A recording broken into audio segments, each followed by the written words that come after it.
సోలోగా ప్రేక్షకుల ముందుకొచ్చి 6 ఏళ్లవుతుంది. ట్రిపుల్ ఆర్ కి ముందు త్రివిక్రమ్ శ్రీనివాస్ డైరెక్షన్ లో వచ్చిన అరవింద సమేత 2018లో రిలీజ్ అయింది. ఆ తర్వాత 2024లో దేవరా పార్ట్ 1తో తారక్ సోలోగా ప్రేక్షకుల ముందుకి వస్తున్నాడు.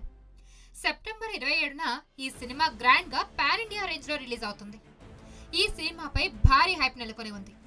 ఎన్టీఆర్ కూడా దేవరా పార్ట్ 1 సినిమాని స్ట్రాంగ్ గా పబ్లిక్ లోకి పంపించే పనిలో ఉన్నారు. ప్రమోషన్స్ చాలా యాక్టివ్ గా నడుస్తున్నాయి. ఇదిలా ఉంటే ట్రిపుల్ ఆర్ తర్వాత దేవరా సినిమాని రిలీజ్ చేయడానికి తారక్ చాలా టైం తీసుకున్నాడు.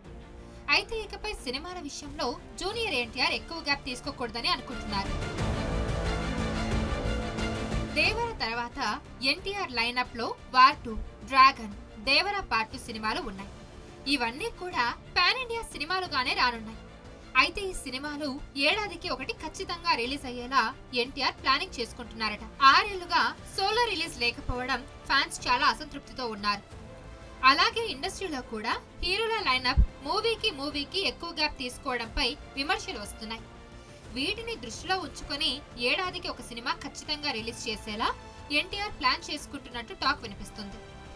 అందులో భాగంగా హిందీలో తెరకెక్కుతున్న వార్ 2 సినిమాతో వచ్చే ఏడాది ఎన్టీఆర్ ప్రేక్షకుల ముందుకి రాబోతున్నాడు. 2025 ఆగస్టు 15కి ఈ సినిమా రిలీజ్ కాబోతుంది. ప్రశాంత్ నీల్ డైరెక్షన్ లో తెరకెక్కనున్న డ్రాగన్ మూవీని 2026న రిలీజ్ చేయనున్నారు. ప్లాన్ కు తగ్గట్టుగానే ఈ సినిమా షూటింగ్ వీలైనంత వేగంగా పూర్తి చేయాలని తారక్ అనుకుంటున్నారు.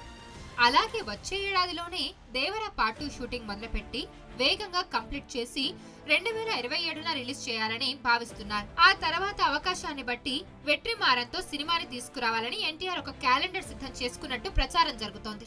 ఏడాదికి ఒక సినిమా అంటే ఫ్యాన్స్ నుంచి ఒత్తిడి ఉండదు, వారిని సంతోషపెట్టినట్టు అవుతుంది.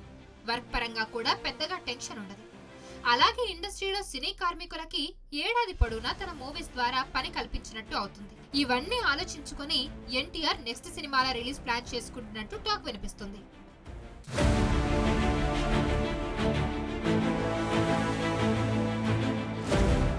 మరిన్ని వీడియోస్ కోసం ఛానల్ ని సబ్స్క్రైబ్ చేయండి. లేటెస్ట్ అప్డేట్స్ కోసం వాట్సాప్ ఛానల్ ని ఫాలో చేయండి. అండ్ లింక్ డిస్క్రిప్షన్ లో ఉంది.